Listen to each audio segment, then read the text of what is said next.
தேவையான அளவு கொஞ்சமாக புளி எடுத்துருக்கேன். புளி எடுத்து இதை ஊற வச்சிடலாம். இப்போ அரைக்கிறதுக்கு வந்து ஒரு தக்காளி, 2 பச்சை மிளகா, கொஞ்சம் மிளகு எடுத்துருக்கேன், கொஞ்சம் வந்து ஜீரகம் எடுத்துருக்கேன். எடுத்துகிட்டு இதை நல்லா கொரகொரப்பாக அரைச்சி எடுத்து வச்சுக்கலாம். இப்போ வந்து புளி வந்து கரைச்சி எடுத்து வச்சாச்சு. இதில் வந்து பருப்பும் பெருங்காயமும் போட்டு வேக வச்ச தண்ணி எடுத்துருக்கேன். அதை இதில் சேர்த்துடலாம். தூதுவளை இலை வந்து ஒரு 10 15 எடுத்துருக்கேன். அதெல்லாம் முள்ளெல்லாம் எடுத்து க்ளீன் பண்ணி வச்சுருக்கேன். இப்போ தாளிக்கிறதுக்கு வந்து கொஞ்சமாக எண்ணெய் எடுத்துருக்கேன். இப்போ அரைச்சி வச்சுருக்கோம் இல்லையா, அதை இதில் சேர்த்துட்டு ஒரு வரமிளகா வந்து கிள்ளி போட்டிருக்கேன்.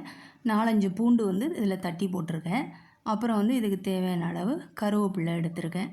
எல்லாத்தையும் நல்லா வதக்கிடலாம். வதக்குனதுக்கப்புறம் நம்ம வந்து தூதுவளை இலை இருக்கு இல்லையா, அதையும் இதில் சேர்த்துட்டு ஒரு 5 நிமிஷம் நல்லா வதக்கி எடுத்துருங்க.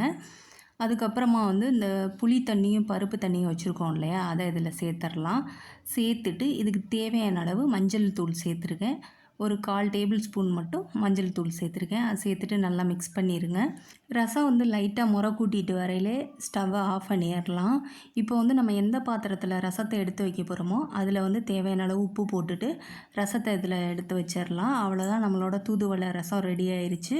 உங்களுக்கு பிடிச்சிருந்ததுன்னா லைக் பண்ணுங்கள், ஷேர் பண்ணுங்கள், சப்ஸ்கிரைப் பண்ணுங்கள்.